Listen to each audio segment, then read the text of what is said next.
สบายดีพี่น้องมาจะพูดทุกคนมอจับบอกลูกแม่เห็ดเองจามอันนี้ก่อนพี่น้องเลยจามขึ้นพัดดอกก่อนใส่ถุงมือก่อน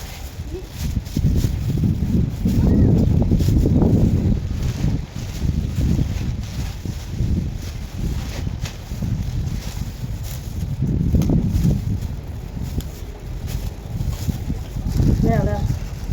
จามยังเตรียมยังแล้วเรียบร้อยเหาะเพี้ยเลยเนี่ยพอเดินไปปงหมอบเพี้ยแม่รู้ไหมเหาะเพี้ยจามนี่แล้วเราก็เจียวเพี้ยพอเหาะเลย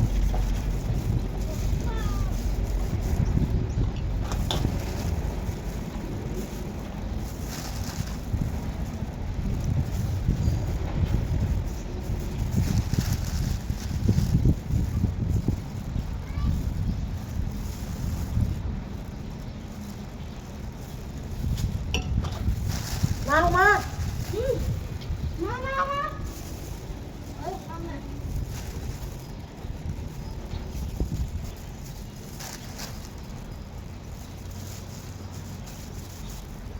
ขนาดสวยเลยพี่น้องยังงานอะไรอยู่ดียังอากาศหนาว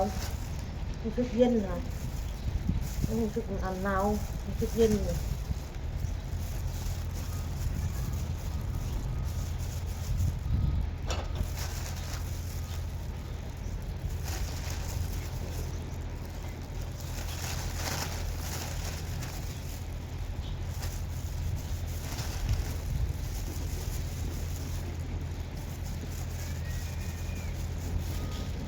ให้เลยมันหายยังนะหายยัง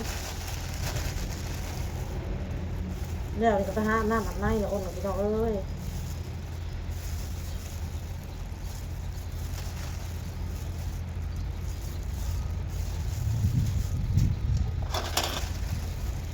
นี่ก็สิไปนะจอกรถอีกมือเนี่ยออกไปขายเครื่องกะสิตะให้เขาบอลเบิ่งหายกับกันให้เขาน้อยมันสิแล่นไปเบิ่งรถพี่น้องได้รถไปล่างมาใส่มาสี่คนก็ได้ยังได้อีอ้ออู้อีอ้ออู้อ้อยังได้พ่อใหญ่โตเอาโตจะคืออะไรพี่น้องดังแบบแม่ตาตุ่คือยังก่อนคือตัวอดตัวตูดเนาะคือเจ้า คือเจ้ากันแล้วอะเจ้าก็คือข่อยบ่เจ้าก็คือข่อยนั่นแหละเจ้ากับลูกข่อยคือกัน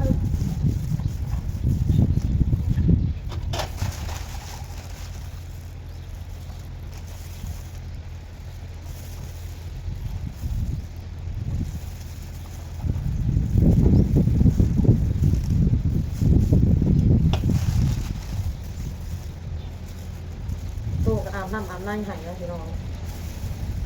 บอนก็อาบน้ำให้ออกไปขายแสดงจะเล่นมือพี่น้องตรงแล้วหมอพี่อะแม่ลูกจะแม่เป็นจัดการ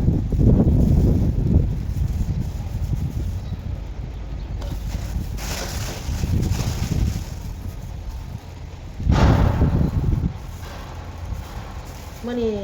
หนาวกว่าวันนี้มื่อนี้เด้อสังเกตว่าโมงมันสับนี่ยังรู้สึกว่ายังเย็นยังหนาวอยู่พี่น้อง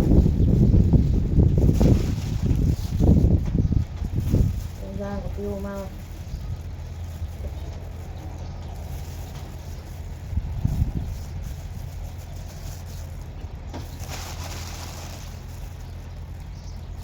ลูกสิ้นมาแต่เวียงจันทร์อะไรพี่น้อง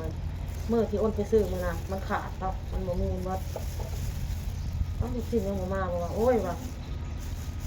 มาหอดปากสันปากตายว่ะอ้นก็เลยถามว่าลูกสิ้นจะเอามาใช้มาแต่เวียงเหรอมาแต่เวียงจันทร์เพราะว่าปากสันเพราะว่าหลบตาย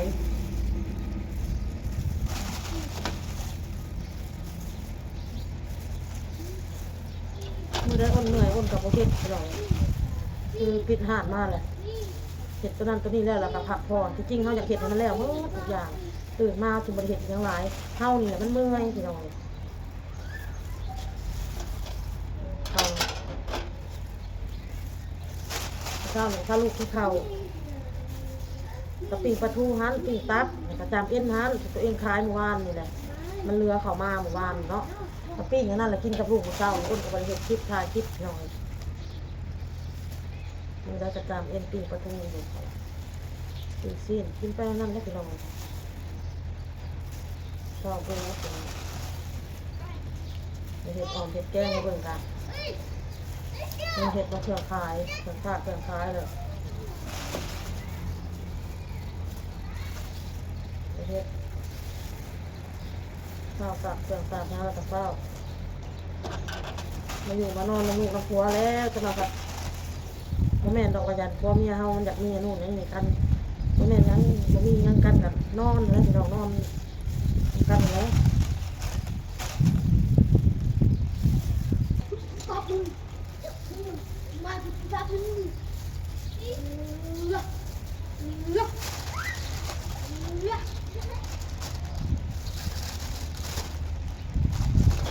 เป็นคนที่ลงที่ลืมแล้วบอกที่เก่าแล้วอ้นพี่น้องเลยลืมแล้วเดี๋ยวนี้ลูกลืมแม่ลูกป้าคนนึงบ่จื้อเงินคือกันป้าคนหนึ่งก็หาคนหนึ่งแล้วตื่นมาแล้วก็หาฝ่ายหาตัว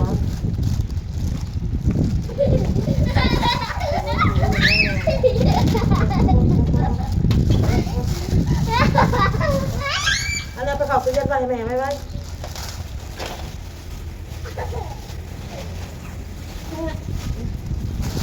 เข้าตู้เย็นเมียนเด้อจับเอาดีในโทรศัพท์มือจับโทรศัพท์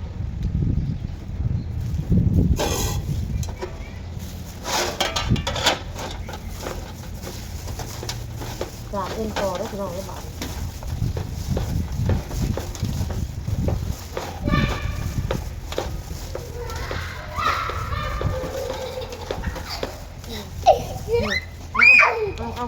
เอาเสียงอ่ะมาอ้ายบุญดอกกับไปตอเละเอานั่นแหละอ้ายบุญดอกกับไปตอเละเอาอ้ายหยอกกับอ้ายลายท่านละค่ะให้แล้วบัดนี้บางทีค่ะบางทีแลนไปล้มแล้วก็ให้แล้วก็โทษอ้ายแล้วบัดนี้สี่สิอ้ายแล้วนี่เองล้มกัน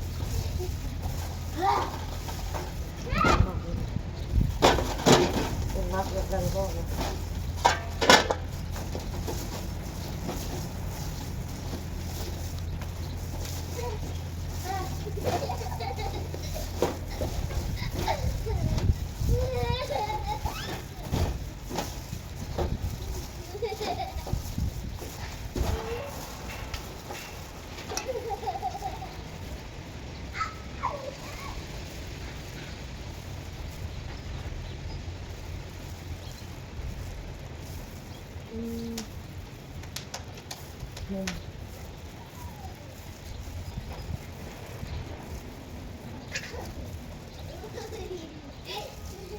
ก็มีออเดอร์มึง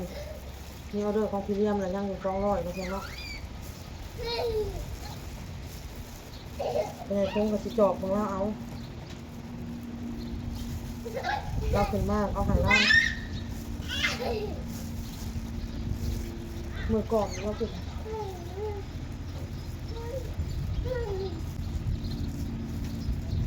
มือก่อนนะครับ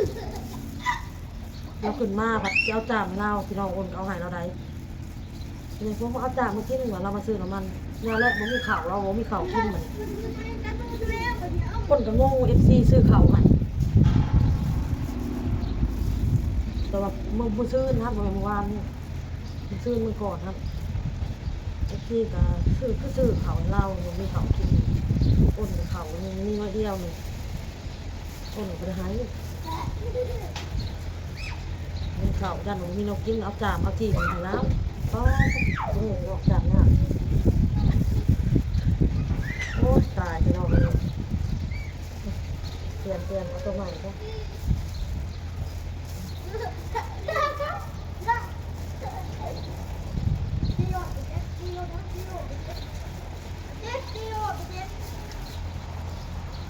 ตัวมันง่ายก็ง่ายหน่อยตัวมันง่ายก็ง่าย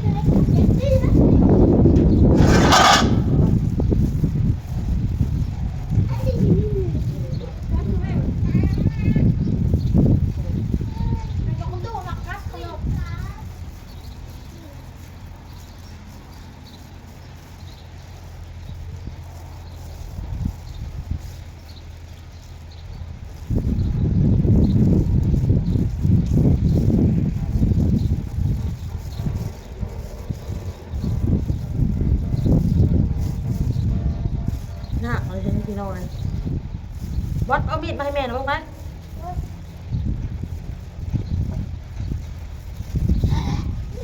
เอามีดมาให้แม่หน่อยไหมน้องบอลดูกันได้มีนะพี่น้องเลยบอลได้ใส่ลูกคันลูกไปโรงเรียนล่ะกะเฮ็ดเองหมดมื้ออื่นนี่แหละนี่ไปโรงเรียนนี่ไปเบิ่งรถนี่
ถ้าดอกไปยิงแดดมันหนาวกว่าเลย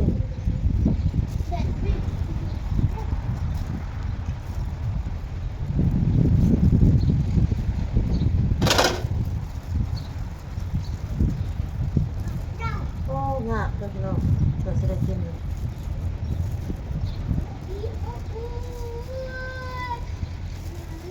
เดี๋ยวเสร็จแล้วเด็กของแม่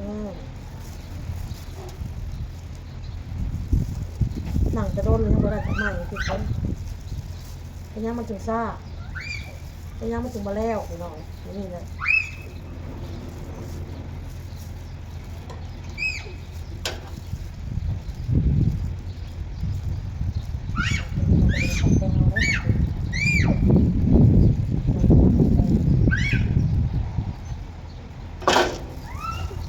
แล้วปึกมาอาบน้ำให้ลูกหนูเครื่องคล้องให้ลูกแล้วเตรียมจะออกไปแล้วลูกกับขี่แล้วเหนียวแล้วขี่เหนียวกับมาแล้วบ้านโอ้ยคิดก่อนกับมันจะสีเงาได้พี่น้องเลยกดไปก่อนนะปล่อยให้พี่เจ้าเบิ่งก่อนประกาศเมื่อคืนนี้อ้นก็เห็ดคลิปเมื่อคืนนี้อ้นเห็ดจังหวะใบเลยพี่น้องพอมันเงาคิดมันเงาเขามาเห็ดจังหวะใบคิดเงาร้ายคนเบิ่งเขาจะรักเสือเขาเนาะทุกทีเลย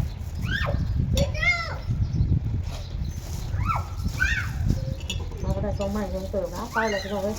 คลิปนี้กันพอคลิปหนาอีกก็พี่น้องเลยเพราะว่าเขาจะถ่ายในFCเบิ่งจนว่าเห็นแล้วเนี่ยคนบอกว่าเห็นก็คือว่า2 ชั่วโมงมันจะเป็นโลเดียวรับชั่วโมงมันเปิดเรื่องปวดเมื่อไรปอกมือพี่น้องเลยมันบอกคือหัวใจมันง่าย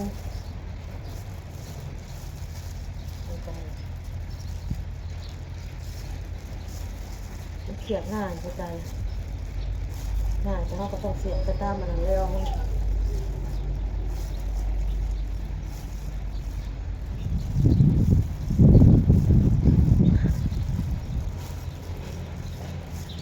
ไปแล้วพี่น้องคลิปนี้พอกับคลิปหน้าจ้าพี่น้องบ๊ายบาย